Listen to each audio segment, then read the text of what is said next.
who space -b tells us when was the last time system rebooted. Sometimes we immediately run a command called date to find out what is the current time so that you figure out the difference between these two.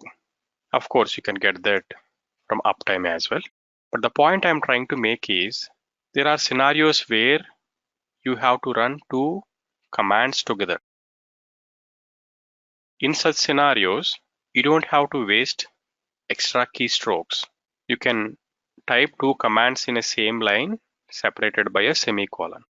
Please note, still these two are run as a separate commands. There is no dependency between the output of this command on the input of this command. That's actually the concept of input and output redirection. That kind of a dependency is built using a pipe symbol.